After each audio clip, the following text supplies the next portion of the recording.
unaware of wife's $200 million inheritance. Husband divorced wife by text message after she lost her job. What she did next. He didn't just walk away. He ended a 10-year marriage with a text. "It's over. Papers coming. Take care." That message arrived the same night Grace Coleman lost her job. She sat at a candlelit dinner table she had prepared for two. The food cold, the house silent except for the soft buzz of the phone that ended everything. Across town, Ryan Coleman, her husband, was laughing over champagne with Amber, his design partner, celebrating what he called a clean break. But Ryan never knew the truth. Grace wasn't just a heartbroken, unemployed wife. She was the only heir to her late father's $200 million fortune, money she could access only after being unemployed for 60 days. She had always known about the inheritance trust. She just never knew its full, staggering value. Her father, wary of opportunists, had placed the estate under a strict vulnerability clause. The full details and the $200 million principal were to be kept secret by his lawyer, only to be revealed if Grace ever faced a true crisis, like the one Ryan had just created. While he thought she was shattered, she was making a phone call. Grace didn't reply to his message. She didn't chase, didn't cry. Instead, she opened the unlocked drawer in her home office desk, the one he never noticed, and pulled out the pendant with her family crest and a simple business card. Her father's words echoed in her mind. "Your silence will protect you when truth needs time." And so, she stayed silent, watching, waiting, planning. This isn't just a story about betrayal, it's about calm turned into power. Stay till the end. What she did next changed everything. The sharp hiss of sizzling bacon filled the air, breaking the morning stillness. Grace Coleman flipped the pan too quickly, grease popping against her wrist. But she didn't flinch. She was used to small burns, they healed faster than emotional ones. At 36, Grace looked like the kind of woman life had taught to keep moving, no matter how tired she was. Her dark hair was tied back, face clean, simple, not because she didn't care about beauty, but because she valued peace more. She moved with a quiet efficiency, a habit formed from years of balancing a demanding job and a marriage that required more and more of her. Across the kitchen island sat Ryan Coleman, 38, her husband of 10 years. Athletic build, charming smile, the kind that could sell anything to anyone. He was scrolling through his phone, eyes locked on the screen, laughter low and private. Grace glanced over her shoulder. "You'll be late again if you keep laughing at your phone instead of eating." Her tone was light, almost teasing. Ryan didn't look up. "Just business stuff," he said, smirking. The phone buzzed again, a message flashed, briefly across the glass, before his thumb swiped it away. "Amber, see you at lunch." The words burned into Grace's mind. Amber. He'd mentioned that name before. A new design partner, a consultant. Grace had tried to ignore the knot it tied in her stomach. She didn't react, didn't blink. She just turned off the stove, plated the food, and whispered softly, "Business must be good these days." He didn't answer. He was already standing, already checking his reflection in the microwave door, straightening his tie. Grace's hand trembled slightly as she reached for a drawer in the small home office nook in the corner of the room. The bottom left drawer, the one Ryan never touched. It was filled with her personal stationery, old journals and tax documents. It wasn't locked, it was simply hers. Inside, beneath a stack of old letters, lay a velvet box and a pendant engraved with her family crest, two intertwined wings surrounding a single diamond. Her late father's symbol. The weight of his memory pressed down like gravity. 3 years earlier, a man with silver hair and a calm voice sat across from her in a law office. Mr. Benson, her father's longtime attorney, placed a sealed folder before her. "Your father's estate is in a discretionary trust, Grace," he said, his voice gentle. "You will receive a generous quarterly stipend, enough to live comfortably. The full principal, however, is to remain confidential." Grace's breath caught. "Confidential? And Ryan? He's my husband?" Benson's eyes were kind but firm. "Your father requested complete secrecy. Not even your spouse may know."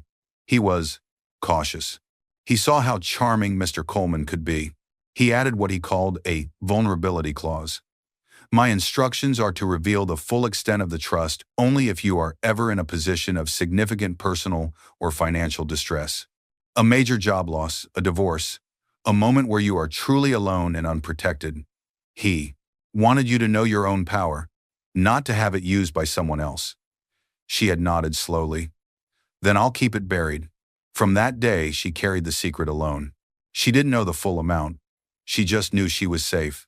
She lived on her stipend and her own salary, wanting a quiet life, a love that wasn't measured in numbers. Back in the present, Ryan's voice jolted her. You shouldn't work so hard, Grace. You stress too much. She turned, forcing a smile. Hard work built what we have. He kissed her cheek absent-mindedly, eyes still on his reflection. Yeah? Well, maybe it's time you let me handle the finances for a change. She laughed softly, setting the plate before him. Handle what? He'd been handling their joint account, the one her stipend funded for 6 months, and it was always surprisingly low. He'd claimed startup costs for his new design venture. He didn't answer. His phone buzzed again. Another message. Another. Smirk. Grace's eyes flicked once more to the open drawer, to the pendant gleaming faintly, to the envelope marked Confidential Trust Activation Clause. Logic fix. This is now just old letters. The real info is with the lawyer, making the drawer seem realistic. Her mind wandered to her father's voice echoing years ago. If a man ever makes you feel small, remember, Grace, your silence can be louder than his pride. She closed the drawer gently and slipped the key, now just a small desk key, not a secret key, back into her apron pocket. Ryan finally looked up. Did you say something? Grace smiled faintly. No, honey, just thinking about how unpredictable life can be. He grabbed his jacket and headed toward the door, phone still in hand. Don't wait up. I might have a late lunch meeting. Her eyes followed him, expression calm but unreadable. As the door shut, her gaze drifted to the pendant once more. The morning light hit it just right, and for a moment it glowed like a warning. Grace whispered to herself, almost a promise. Some secrets protect more than they hide. She took a deep breath, steady but heavy, then looked out the window. Ryan's car pulled away. Grace stood still for a long moment, the silence humming. Then she turned off the stove, cleaned her hands, and glanced at the family photo on the fridge. The hum of her phone broke the stillness. A work email blinked across the screen. Mandatory company-wide meeting, today at 1 p.m. Her eyes lingered on the subject line. Something in her chest tightened the kind of unease that doesn't come from nowhere. She didn't know it yet, but by nightfall, that email would change everything and her secret would finally awaken. The conference room buzzed with polite laughter, but beneath it, tension moved like static. Grace Coleman stood near the back, clutching a file folder so tightly the edges bent. She wasn't supposed to be here. Ryan had called that morning. His tone rushed but charming, the same voice that always made her forgive too easily. Could you come to my pitch today? It's at 12:30. It'd mean a lot, Grace. Investors always like seeing a supportive wife. She had looked at her own calendar, her stomach dropping. The mandatory 1 p.m. meeting. Ryan, I can't. I have that all-hands mandatory meeting at 1 across town. It's the one about the restructuring. I have to be there. Please, Grace, he'd begged, his voice dropping. It'll be quick, I swear. You'll be in and out. Just be there for the first 5 minutes. It makes the investors feel secure, seeing I have a stable home life. Please. For me. She had sighed, giving in as she always did. Of course. Now, watching him at the head of the table, full of confidence, she couldn't tell if he needed her or the image of her. He looked every bit the man he wanted to be. Navy suit, polished smile, gestures rehearsed. Around him sat a half-dozen potential clients, all charmed. But Grace saw something the others didn't, the small lies hidden behind his confidence. She knew their rent was 2 months late, his credit cards maxed, his business proposal recycled from her old marketing plans. Still, she'd covered his overdue rent that morning with her personal savings. Because that's what she did, she fixed what he broke. Ryan's voice filled the room. Our design team believes in simplicity, class, and emotional connection. It's not just design, it's experience. The door opened quietly. Amber stepped in mid-20 seconds. Confident, striking, the kind of woman who always seems like she knows the camera is on her. Her red heels clicked softly against the floor. Sorry I'm late, she said, smiling directly at Ryan. Grace blinked, unsure who she was, This must be the Amber from the text. Ryan brightened. Everyone, this is Amber Lane, our design consultant. She's been helping me refine the visual concept. Amber crossed the room and handed him a folder. Their fingers brushed. A small private smile passed between them, too brief for the clients to notice, but long enough for Grace to feel it like a physical blow. Amber took a seat, sliding into the empty chair beside Ryan. Your tie looks perfect, she said lightly. Told you that color would bring out your eyes. The room laughed politely. Grace smiled too, a frozen, brittle expression. But her fingers tightened around her folder. She had picked his tie that morning. Ryan gave a modest laugh. She's got an eye for details. Grace's smile faltered. Her mind drifted for a moment back to when she used to pick his ties, iron his shirts, stay up late reviewing his proposals. Now another woman's compliment echoed where her care used to live. The meeting continued, filled with numbers and strategies, but Grace's attention was elsewhere. She checked her watch. 1:10 p.m. Her heart dropped. She was already late. The mandatory meeting was starting right now, across town. Every time Amber leaned closer to whisper something to Ryan, he laughed, not his usual laugh, but the soft, flirtatious one she hadn't heard in months. Still, Grace stayed supportive, steady, pretending everything was fine. That was her role, the quiet anchor. After the meeting, investors shook hands, promising follow-ups. Amber gathered her laptop, smiling at Grace for the first time. You're Ryan's wife, right? So nice to meet you. He talks about you all the time. Grace forced a small laugh. All good things, I hope. Amber's eyes flickered something between guilt and amusement. Of course, she said, then turned back to Ryan. Lunch after this? We should finalize that presentation deck? Grace looked at Ryan, expecting him to decline. Instead, he nodded easily. Yeah, sure. Grace, you don't mind, do you? Her throat felt dry. No. Go ahead. I have to get back to work. I'm late. She didn't add that she'd skipped lunch already or that she was heading back to an office in a state of panic. Ryan kissed her cheek, a public gesture for politeness, not affection, and followed Amber out. Grace stood still, watching them leave together, their laughter echoing down the hallway. For a long moment she just stood there, her folder clutched against her chest. Then she sighed softly, whispering to herself, he's just working. That's all. But her heart knew better. Grace turned to leave, shoulders straight, smile fixed. Her reflection in the glass wall caught her attention, tired eyes, fading warmth, and a flicker of fear. As she stepped into the elevator, her phone buzzed a new, urgent email from her boss. Grace, where are you? Harlan from HR is here. By this time tomorrow, Grace's world, her marriage, her work, her faith in everything steady would begin to fall apart. The sound of paper ripping sliced through the quiet office. Grace's hands trembled as she tore open the envelope stamped confidential. Inside was a single page with her name printed in bold. Notice of employment termination. Her heart skipped. For a moment, she couldn't breathe. The walls around her seemed to shrink. A knock came at her open door. Mr. Harlan, her HR manager, a kind man in his 50s with gentle eyes, stepped in, holding another folder. Grace, can we talk for a minute? She nodded, though her throat felt dry. He sat across from her, folding his hands carefully, as if even his body language needed to soften the blow. You've been one of our best project managers. This decision, it wasn't personal exactly. Grace forced a small, polite smile. Budget cuts? Harlan sighed. Corporate's restructuring. Half the department's being let go. But Grace, it wasn't supposed to be you. We had you on the retained list. You were pivotal to the new project. Her head snapped up. What? Then why? The 1 p.m. meeting today was mandatory, Harlan said gently. It was to announce the new strategy. Your name was called to lead the new team. When you didn't show, and with you already being late from lunch, with no call, management took it as a sign you were disengaged. You know how corporate is. They took it as a sign you'd already checked out. They moved you to the terminated list. I fought for you, Grace, but my hands were tied. I'm so sorry. His sympathy only made it worse. She felt the sting in her chest. She hadn't just lost her job. She had lost it because she chose to support Ryan. Her loyalty had been the weapon used to fire her. I understand, she whispered, though her voice cracked.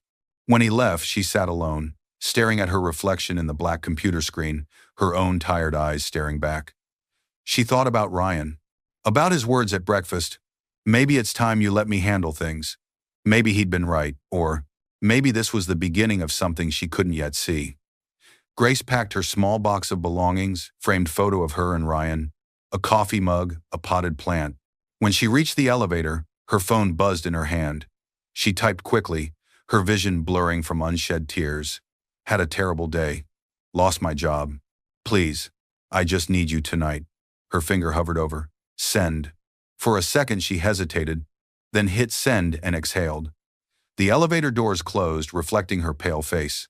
A cafe across town, laughter echoed over the sound of clinking glasses. Ryan Coleman leaned back in a booth, phone on the table. Across from him sat Amber Lane. Your pitch went great, she said, smiling. Those investors love confidence. Ryan smirked. I've been working for this chance for years. Finally feels like things are turning around. His phone buzzed. The screen lit up. Grace.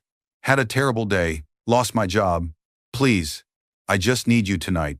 For a brief second, his jaw tightened. He stared at the message, thumb hovering. Amber noticed. Something wrong? He flipped the phone face down, forcing a grin. Nothing important. Just home stuff. Amber tilted her head. You can't carry dead weight forever, Ryan.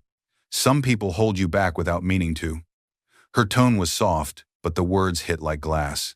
He hesitated the smallest flicker of guilt before covering it with a laugh. You think too much. Amber smiled, leaning closer. No, I think clearly. She's unemployed now? Ryan, this is your chance. You can't support her and launch the business. It's time to make a clean break. Outside, sunlight spilled across the street. Ryan's mind drifted for a moment to Grace, probably sitting at home, devastated, waiting. He could text her back.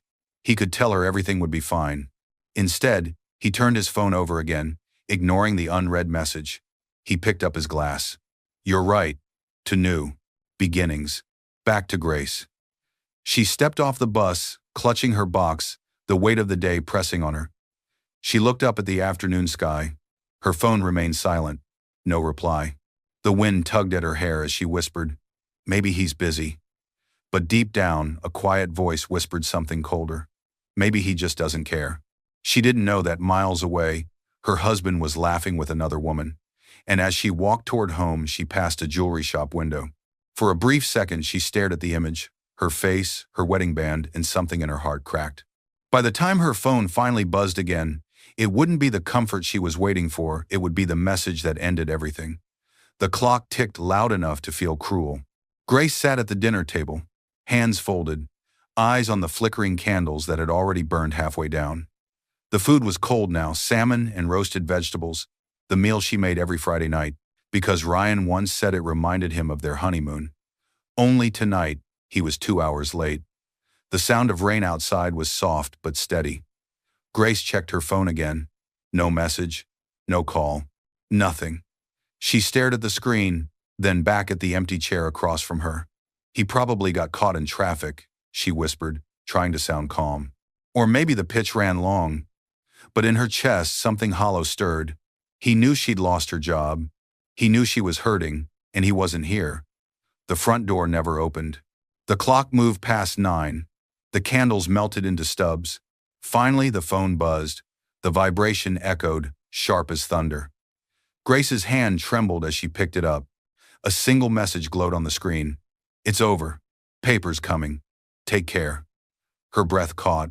The words blurred for a moment, her pulse loud in her ears. She reread them twice as if they could somehow change on the third try. But they didn't. A soft sound escaped her, not a scream, not even a sob, just a breath that broke. She placed the phone on the table gently. She didn't move for a long time.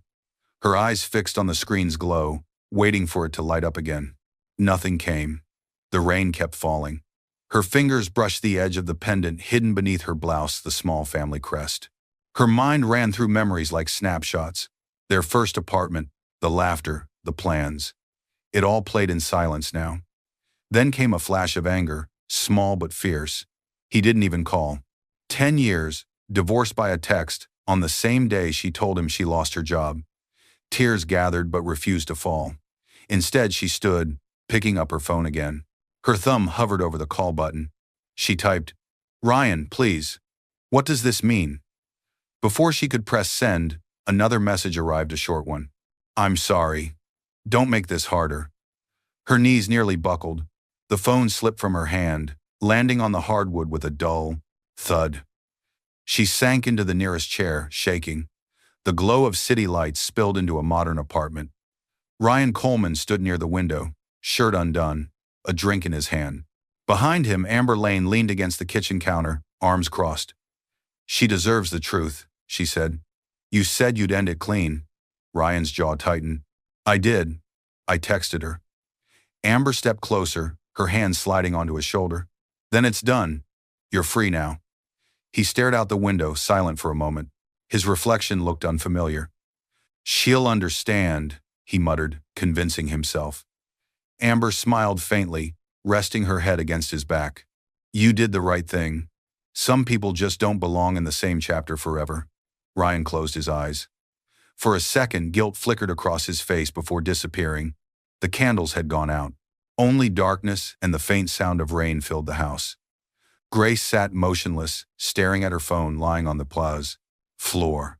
She whispered the words, her voice trembling. "Over? Just like that?" Then her eyes hardened slightly. Her grief didn't vanish, it condensed, sharpening into quiet focus. She reached for the pendant again, fingers brushing the small engraving. "You'll know when to use it," her father's voice echoed. What Grace did next would turn that single text into the biggest mistake Ryan Coleman ever made. The crash of a glass shattered the silence. Grace stood frozen, shards of the wine glass scattered across the kitchen floor. Her hand still trembled. The air felt heavy, thick with the scent of burnt candles and untouched food. For a few seconds, she just stared at the mess. Then, slowly, she knelt and began picking up the pieces one by one. Her movements were calm, deliberate. Each fragment caught the dim light, reflecting flashes of memory. Ryan's laughter, his promises, his hand holding hers. In her mind, his voice echoed, "I'll always protect you, Grace. You'll never have to face anything alone." The sound of that old promise felt like a blade. She closed her eyes, pressing the back of her hand to her lips. The dining table still looked perfect, 2 plates, 2 glasses, 1 untouched meal.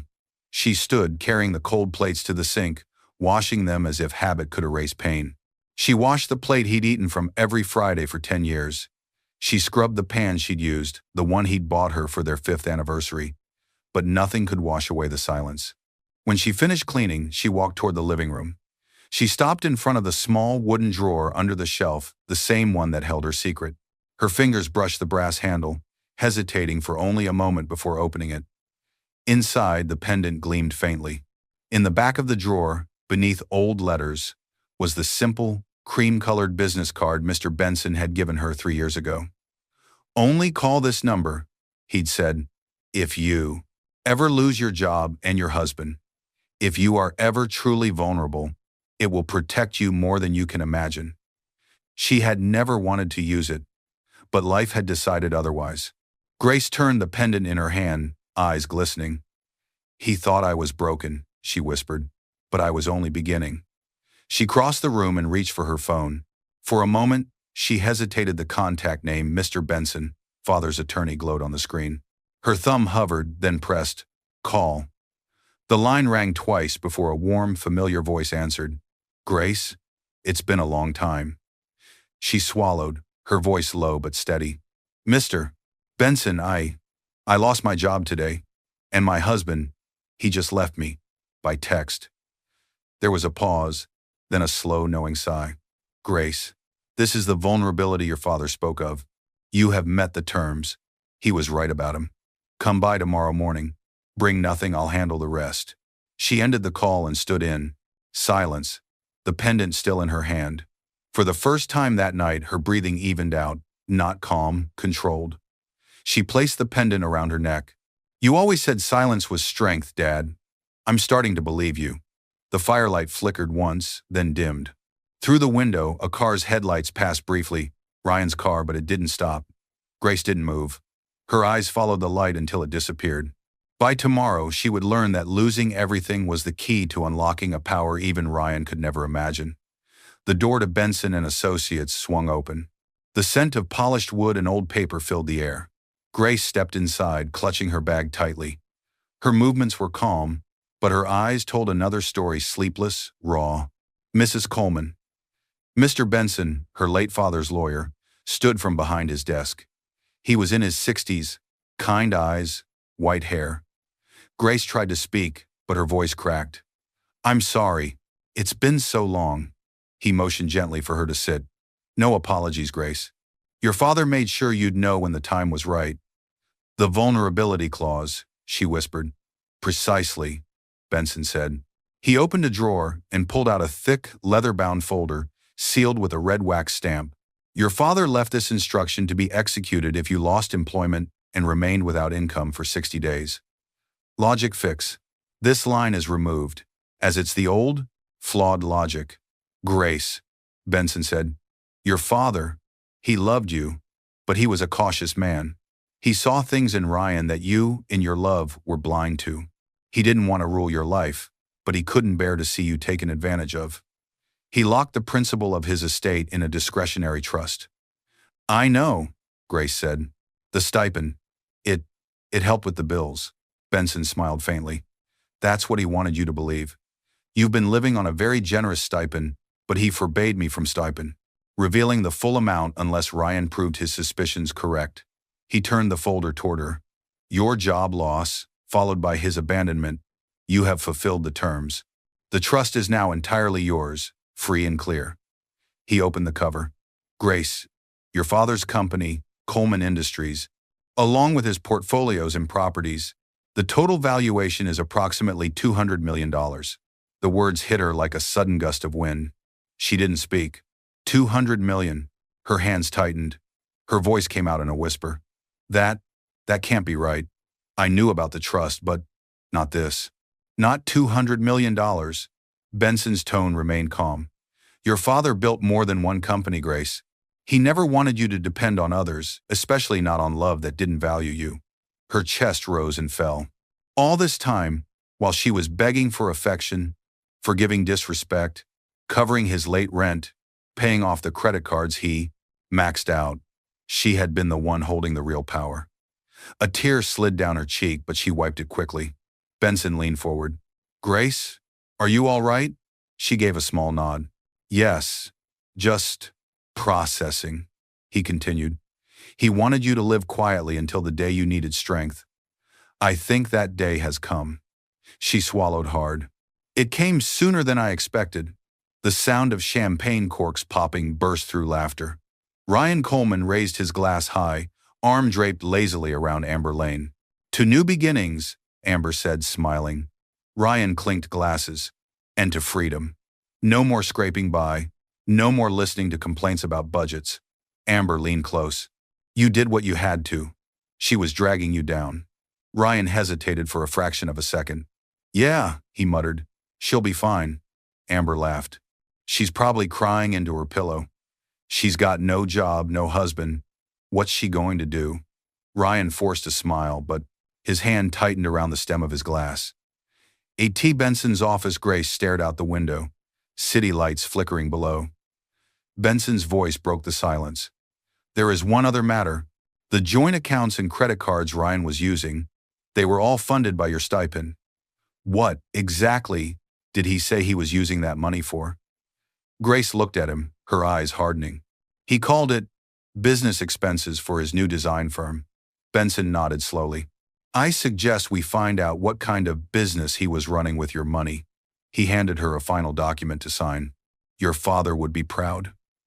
She smiled faintly, but it wasn't the same smile. This one had edges. As she stood to leave, her eyes landed on a small photo on Benson's desk, her father. Under it, a note read, "Strength is quiet until it's tested." Grace traced the words. "Then I guess it's time." She turned to go, tucking the folder under her arm. "The world has no idea what it's found." "About to learn," Benson murmured. Outside, Grace walked into the sunlight, her face unreadable, her silence heavy with purpose.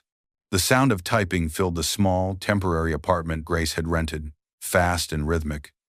The room was dim except for the glow of two laptops. Lena Morales, early 30s, sharp-minded and loyal, sat beside her, a former co-worker turned forensic accountant. "Grace," Lena said, not looking from the monitor. "Are you sure you want to see this? Once we start digging, there's no one seeing what we find." Grace's hands were clasped in her lap. "I've spent years not seeing Lena. That's what got me here." Lena nodded. "All right, let's start with his email backups. You said he used your joint account funded by your stipend for business expenses?" "Yes. I trusted him." A few taps later, Lena's expression shifted. "Well, trust has a paper trail." The screen filled with spreadsheets, transaction lists, and wire transfers. Amber Design LLC, Amber Interiors, Amber Consulting Services. Each line was another wound. Lena clicked one entry, a $35,000 transfer labeled Marketing Collaboration. "That's your account, Grace. He moved money from your savings to fund this." Grace's voice was barely a whisper. "He used me to fund her." The room went quiet. Her mind flashed back the day of that pitch meeting, Amber's teasing smile. He hadn't been pitching investors. He'd been pitching her designs, her ideas, wrapped in Amber's name. Lena turned the screen toward her. "There's more. Look here." An email appeared, subject line, "Future plans." Ryan's words. "Once this new business takes off, we'll finally be free." She doesn't need to know. She's so trusting, she never checks the statements. "It's all under your name for now, cleaner that way." Amber's reply. "Perfect." She's too busy trying to be the perfect wife to notice. Grace's hand flew to her mouth. Her body stiffened. Lena hesitated, then asked softly, "Do you want me to keep going?" Grace straightened, wiping her eyes. "Yes, I need to see everything." Minutes passed as line after line of evidence filled the screen: account numbers, transfers, hidden emails. "Look at this," Lena said, pointing. "A charge from Vancini Jewelers, $8,000, coded to client gifts. And here, the Grand Hotel, suite, 5 nights. Client accommodations." Each discovery cut deeper, but also carved something new inside her resolve. Lena exhaled, pushing back. "Grace, this is systematic embezzlement. It's fraud. I can help you file everything tomorrow. You'd win. Easily." Grace's gaze stayed on the monitor. "No," she said quietly. "I don't want to win like that." Lena frowned. "Then what do you want?" Grace looked up, her eyes steady, now calm, almost eerie in their clarity. "I want truth. He just divorced a woman he thinks is broke and unemployed. What's the first thing an arrogant man like that does?" A beat of silence. A slow, cold smile spread across Lena's face. "He files for spousal support." Grace nodded. "Exactly. Let him. I want him to walk into court and demand money from the woman he's been robbing, and I want him to destroy himself trying to hide from it." Lena leaned back, crossing her arms. "That's a dangerous kind of patience." Grace almost smiled. "It's the only kind I have left." The clock ticked. Grace gathered the printed records into a folder. When she finally stood, the pendant at her neck caught the light. Lena watched her go. "Be careful, Grace. People like him. They panic when they lose control." Grace paused at the doorway. "Then maybe it's time he learns what it feels like." She walked out, her silhouette dissolving into the dim hallway. Behind her, the computer screen dimmed, leaving one last file name glowing: Amber Ryan Project, PDF. By the next sunrise, that single file would set in motion the downfall of everything Ryan thought he owned. The gavel struck once sharp, echoing, final. "Court is now in session," the bailiff announced. The sound rippled through the room. Ryan Coleman sat at the plaintiff's table, chin lifted, suit pressed to perfection, his lawyer whispering strategies. But beneath that confidence, there was unease. Beside him, Amber Lane crossed her legs slowly, red dress gleaming.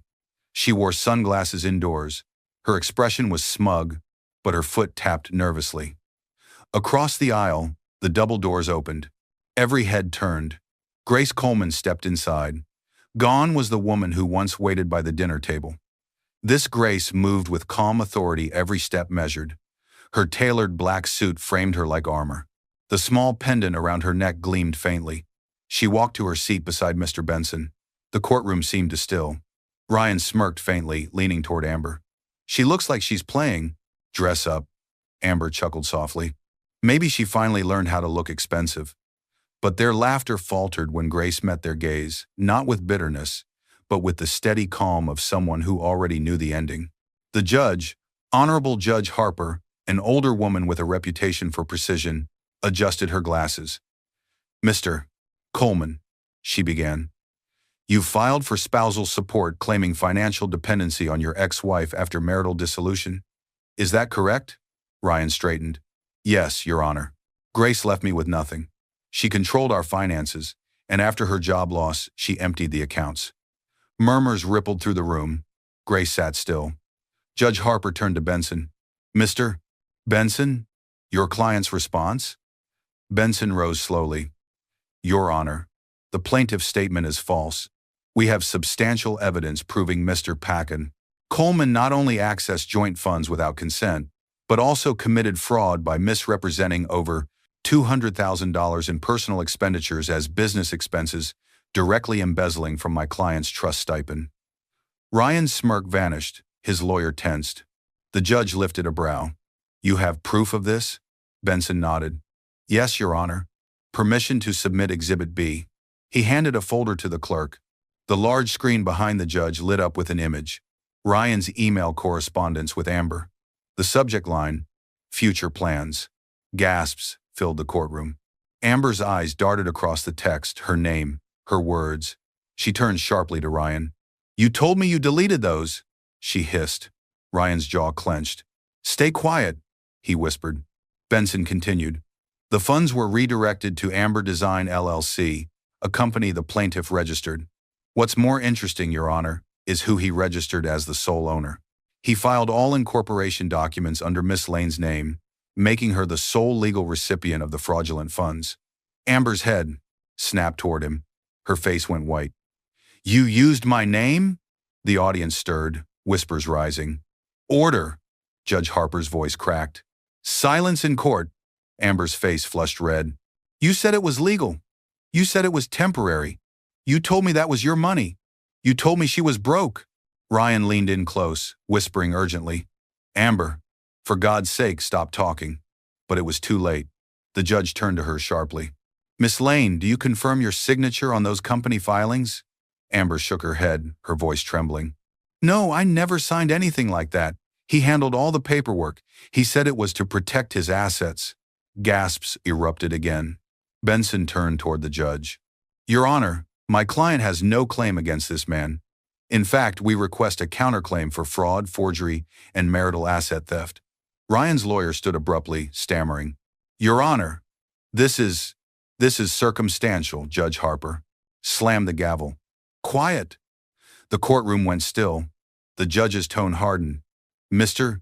Coleman, based on the presented evidence, this court finds your petition for spousal support not only baseless, but fraudulent. All remaining shared assets are to be transferred to Mrs. Coleman pending investigation of financial misconduct. Ryan's face drained of color. Wait, Your Honor, please. But her voice cut through his. And Mr. Coleman, I suggest you retain counsel for the forthcoming criminal inquiry. This court will forward documentation to the district attorney's office.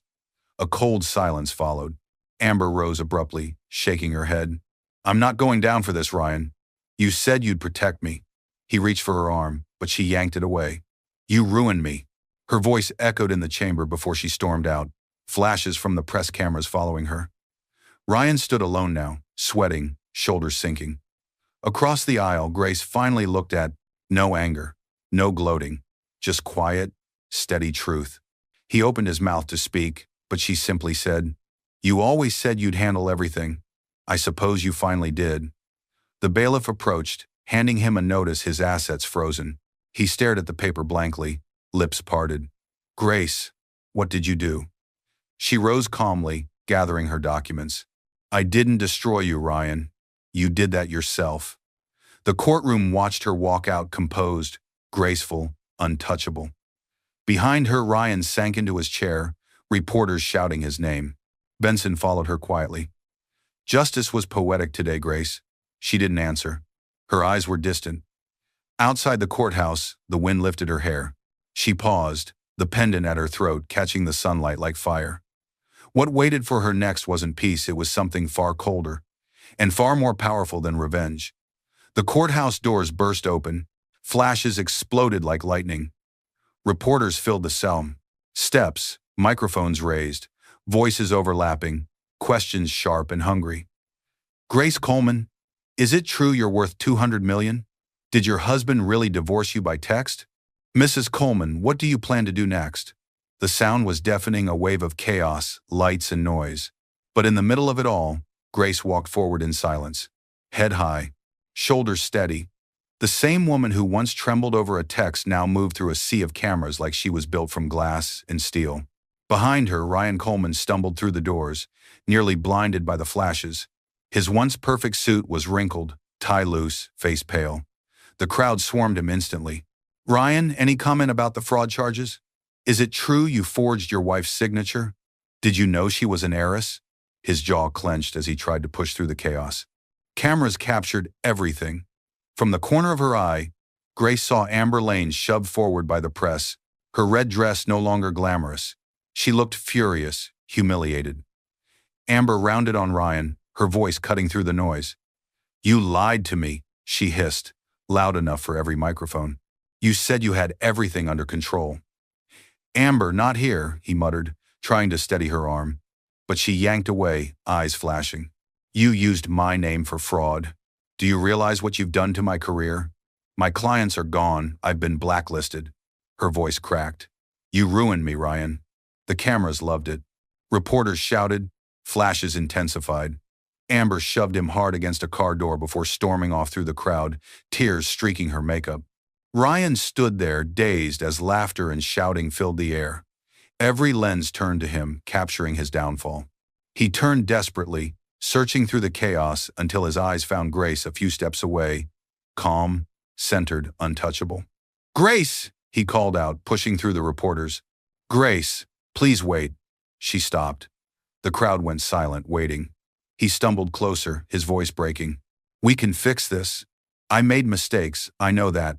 But I thought I was losing everything, and I panicked. Grace turned slowly, her expression unreadable. You didn't panic, Ryan. You chose. He stepped closer, ignoring the cameras. Please, I don't care about the money. I just want you back. We can start over.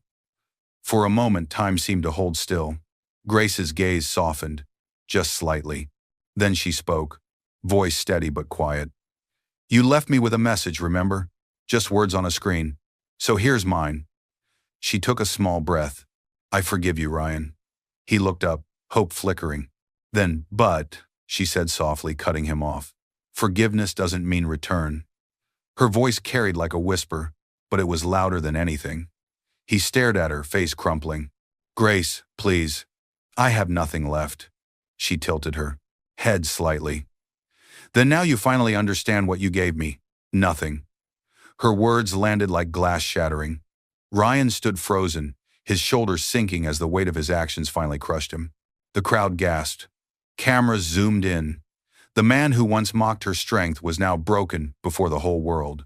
Grace, he pleaded, tears mixing with rain that had just begun to fall. I'm sorry.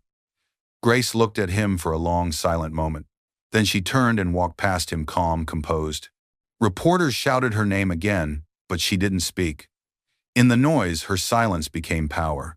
Every step she took forward was another piece of her life reclaimed.